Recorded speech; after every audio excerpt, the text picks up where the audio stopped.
नमस्कार। कैसे हैं आप लोग? होप आप लोग सभी अच्छे ही होंगे। आज बाबा विश्वकर्मा की जयंती है। बहुत बहुत बधाई आप सभी को। आज हम बात करेंगे micro small and medium enterprises की, जो हमारे बैंकिंग सेक्टर या आम लोगों के जीवन यापन में जो micro small and medium enterprises से जो भी इंटरप्रेनर डील करते हैं उनको क्लासिफाई किया गया है उसके इन्वेस्टमेंट और टर्नओवर के आधार पे। ये जो micro small and medium enterprises है, इंडिया में एक MSMED एक्ट 2006 आया था जिसके तहत ये लागू होता है, लेकिन सरकार ने लोगों की रिक्वायरमेंट के हिसाब से इस एक के क्लासिफिकेशन में थोड़ा सा चेंजेज लाई है, जिससे हम अवगत हो पाए कि ये माइक्रो इंटरप्राइजेज है, स्मॉल इंटरप्राइजेज है, मीडियम इंटरप्राइजेज है। जो ministry of micro and small medium enterprises 21/3/25 को एक नोटिफिकेशन लाई थी आफ्टर द यूनियन बजट, और यह नोटिफिकेशन इफेक्टिव थे 1 अप्रैल 2025 से, जिसके तहत माइक्रो इंटरप्राइजेज वह यूनिट कहलाएंगे जिसमें प्लांट एंड मशीनरी में इन्वेस्टमेंट उनका 2.5 करोड़ तक है एंड उसकी टर्नओवर इस यूनिट का 10 करोड़ तक है। मतलब इनका जो इन्वेस्टमेंट के 4 गुना लगभग इनको टर्नओवर को रखा गया है। फिर उसी प्रकार स्मॉल इंटरप्राइजेज है जिसमें प्लांट एंड मशीनरी में इन्वेस्टमेंट 25 करोड़ रखा गया है और उनकी टर्नओवर की सीमा 100 करोड़ तक रखा गया है। ये जो भी यूनिट इसको फुलफिल करेंगे वह स्मॉल इंटरप्राइजेज में आएंगे। तीसरा यूनिट है मीडियम इंटरप्राइजेज।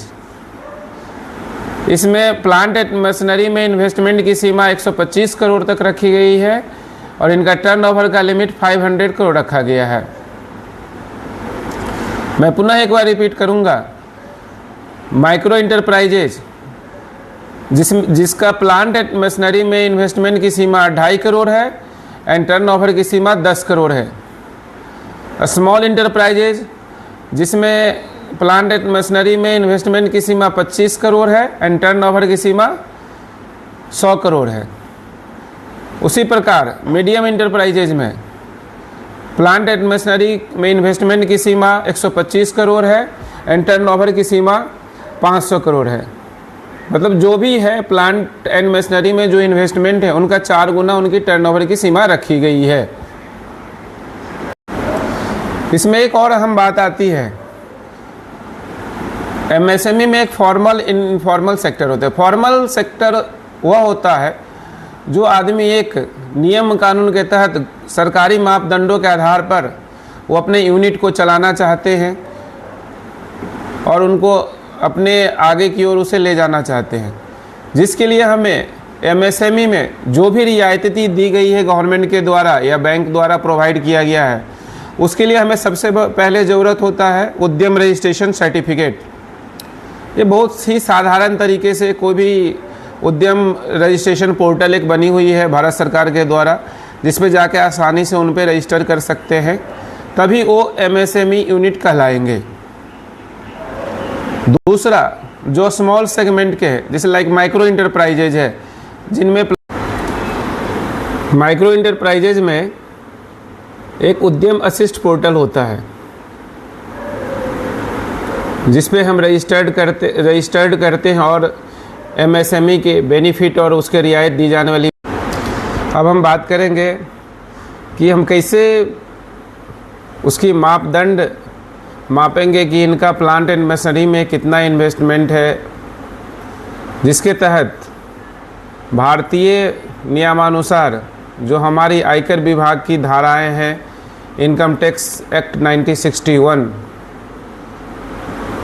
जो भी इंटरप्रेनर इसमें अपनी लास्ट ईयर की जो रिटर्न ITR फाइल करी है उनके आधार पे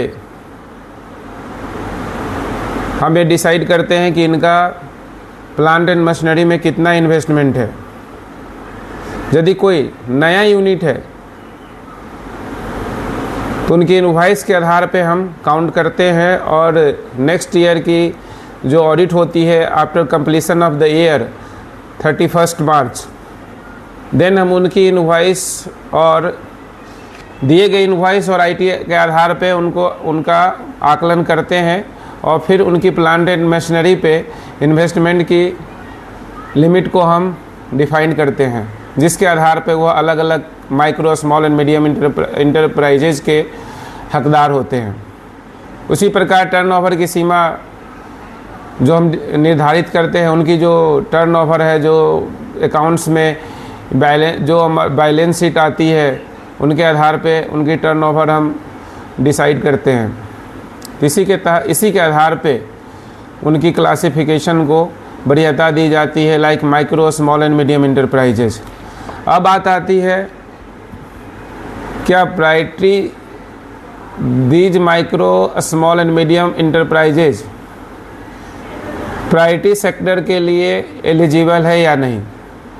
तो ये प्रायोरिटी सेक्टर के लिए एलिजिबिलिटी आती है, लेकिन हम इसको डिसाइड तभी कर पाते हैं जब इनकी उद्यम रजिस्ट्रेशन सर्टिफिकेट पे जो इनका लेन देन की मापदंड और बिजनेस की प्रकार का उल्लेख किया होता है। अतः प्रायोरिटी सेक्टर के क्लासिफिकेशन के लिए ये हम उद्यम रजिस्ट्रेशन सर्टिफिकेट के आधार पे करते हैं। फर्दर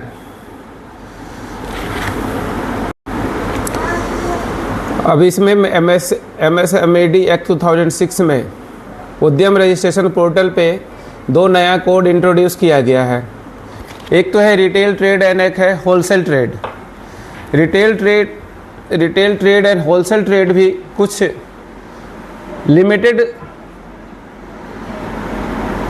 लिमिटेड प्रकार की जो एक्टिविटीज़ है जिसको MSME एक्ट के तहत डिफाइन किया गया है। जो नया कोड इंट्रोड्यूस किया है, एक 45 नंबर कोड है उद्यम रजिस्ट्रेशन सर्टिफिकेट के तहत, जिसमें तहत होलसेल एंड रिटेल ट्रेड जो repair and motor vehicles and motorcycles में डील करते हैं उनको 45 कोड अलॉट किया जाता है। दूसरा है 46 होलसेल ट्रेड जो मोटर व्हीकल या मोटरसाइकिल को छोड़ के डील करता है, उसको 46 कोड अलॉट किया जाता है, जो न्यूली इंट्रोड्यूस हुआ है। तीसरा है 47 नंबर कोड जो रिटेल ट्रेड में आता है, लेकिन वो मोटर साइकिल और उनकी सर्विस को छोड़ के डील करता है। मतलब जो हमें उद्यम रजिस्ट्रेशन सर्टिफिकेट पे जो कोड इंट्रोड्यूस की गई है, ये न्यू कोड है एकदम 45, 46, 47। जो 45 रिटेल एंड होलसेल ट्रेड को एलोकेट किया गया है, जो मोटरसाइकिल रिपेयर व्हीकल को डील करता है। फिर 46 जो होलसेल ट्रेड को दिया गया है, जो without except motorcycle and vehicle को डील करता है। 47 रिटेल ट्रेड को इंडिकेट करता है, जो except motorcycle and motor vehicle को डील करता है।